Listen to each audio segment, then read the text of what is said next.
안녕하세요. 연세대학교 교육학과 석사과정 이승민. 연세대학교 교육학과 석박통합과정 전석진입니다. 저희는 이번에 대학 등록금 조달 방법 유형에 따른 노동시장 성과 차이 분석, 잠재 프로파일 분석을 중심으로라는 주제로 포스터 발표를 시작하겠습니다. 우선 연구 필요성입니다. 2018년 기준 전체 대학 재정 지원 사업 지원의 13.3조 원 중 학자금 지원 사업은 약 3.9조 원으로 29.9%에 달하는 대규모 사업으로 운영되고 있습니다. 고등교육 예산의 큰 비중을 할애하여 국가 수준의 학자금 지원을 운영하고 있는 만큼 학자금 지원이 대학생의 교육 성과 및 노동시장 성과에 미치는 영향을 살펴보는 것은 정책적으로 중요한 의미를 가집니다. 우리나라의 학자금 지원 제도는 학자금 대출과 국가장학금 지원으로 나누어 볼 수 있는데 각 유형의 장점과 효과는 연구별로 그 결과가 다소 혼재되어 논의되어 왔습니다.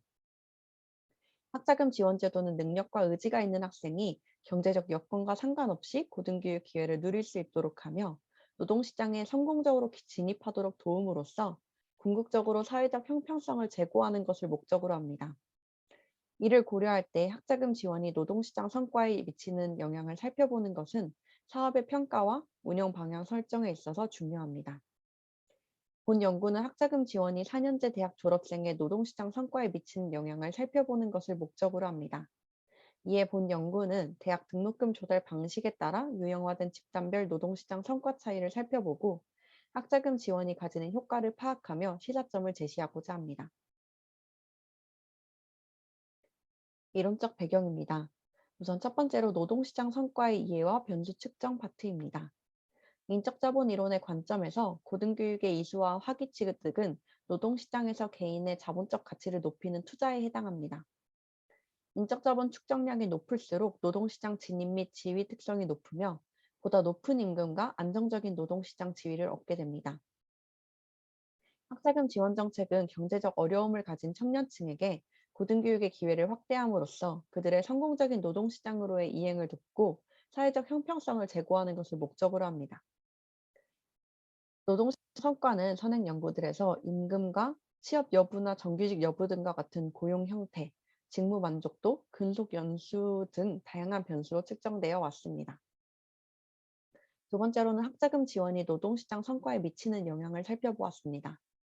노동시장 성과에 학자금 지원이 미치는 영향에 대한 연구가 지속적으로 수행되어 왔으나 그 영향에 대해서는 혼재된 결과가 보고되어 왔습니다.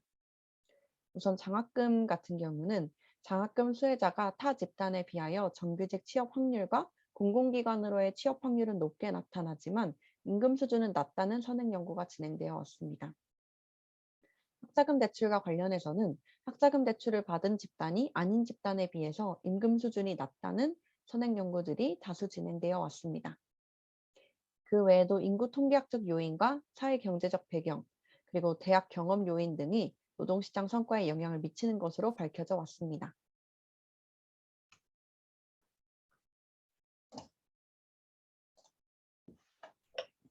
다음은 연구 방법입니다. 본 연구는 한국고용정보원의 2019년 대졸자 직업 이동 경로조사 데이터를 활용하였습니다.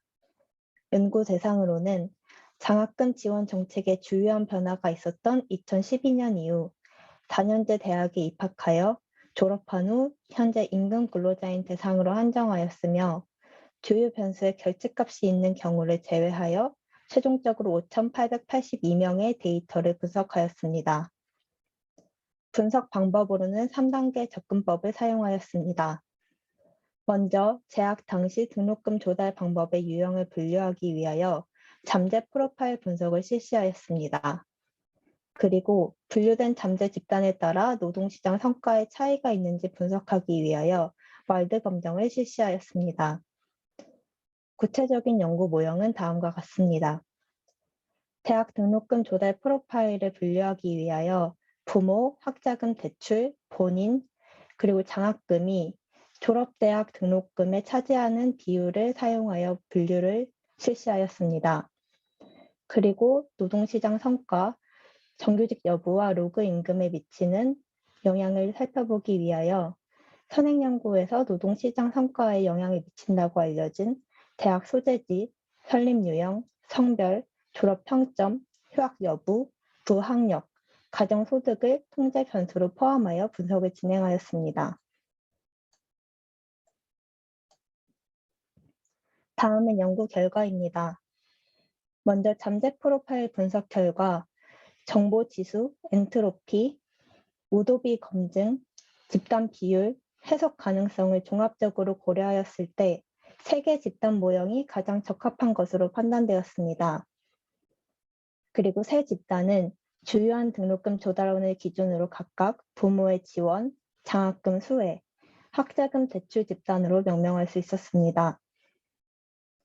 이 아래 그래프를 보시면 장학금 수혜 집단이 45.80%, 부모 집단이 44.84%, 학자금 대출 집단이 9.36% 순으로 높게 나타났습니다.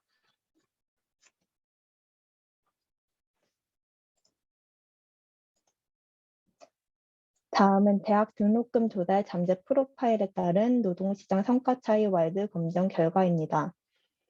먼저 평균치를 보시면 노동시장 성과 결과 변수인 정규직 확률과 로그 임금에서 부모의 지원 집단, 학자금 대출 집단, 그리고 장학금 수혜 집단 순으로 높게 나타났음을 확인할 수 있었습니다. 그리고 집단 간 비교 와이드 검정 결과 장학금 수혜 집단은 부모의 지원 집단보다 정규직으로 재직할 확률과 로그 임금이 모두 유의하게 낮게 나타났습니다. 반면 학자금 대출 집단은 타 집단과 비교하였을 때 노동시장 성과에 유의한 차이가 없는 것으로 나타났습니다. 연구 결과를 바탕으로 정리한 결론 및 논의 파트입니다. 본 연구는 학자금 지원이 4년제 대학 졸업생의 노동시장 성과에 미칠 수 있는 영향을 살펴보는 것을 목적으로 합니다. 이를 위하여 잠재 프로파일 분석을 통해 등록금 조달 방식을 기준으로 집단을 구분하였으며 집단별 노동시장 성과의 차이를 살펴보았습니다. 주요 결과와 시사점을 2가지로 정리해 볼 수 있습니다. 우선 대학 등록금 조달 방법을 기준으로 잠재 프로파일 분석을 수행한 결과 부모의 지원, 학자금 수혜, 학자금 대출의 3가지 집단으로 나누어 볼 수 있었습니다. 그중 주요 등록금 조달원이 장학금인 장학금 수혜 집단이 45.8%로 가장 높은 비율을 차지하였습니다. 국가장학금 사업의 규모를 지속적으로 늘려온 정부 정책을 고려하였을 때 학자금 지원을 받는 집단의 규모를 확대하고자 한 목적이 일부 달성되고 있다고 추측해 볼 수 있습니다. 2번째로 집단에 따른 노동시장 성과 차이를 살펴본 결과 등록금을 주로 장학금으로 충당한 집단이 부모 집단보다 정규직 확률과 임금 수준에 대하여 더 낮은 평균치를 보이는 것을 밝혀냈습니다. 이는 학자금 지원이 노동시장 성과에 반드시 긍정적인 영향만을 미치는 것은 아님을 밝힌 선행 연구들을 지지하는 결과입니다. 선행 연구에서 지적한 바와 같이 학자금 지원만으로 고등교육 결과의 형평성을 기대하는 것은 적절하지 않을 수 있습니다. 고등교육을 통한 노동시장 성과의 개선을 목표로 한다면 보다 노동시장과 직접적으로 관련되는 서비스 지원이 필요할 수 있습니다. 현재 정부가 고등교육에 대한 재정 지원의 큰 비중을 학자금 지원의 형태로 운영하고 있다는 점을 고려할 때 효과적이고 실질적인 학자금 지원의 성과 달성을 위하여 보다 근본적인 개편 방안을 논의할 필요가 있습니다. 다만 본 연구에서는 학자금 대출이나 장학금의 세부 유형이나 수혜 시기 등을 파악할 수 없다는 한계를 가집니다. 이는 후속 연구를 통해서 학자금 지원의 영향을 세부적으로 살펴봄으로써 실질적인 정책 시사점을 도출할 수 있을 것으로 기대됩니다. 이로 저희 연구를 발표를 마치도록 하겠습니다. 들어주셔서 감사합니다.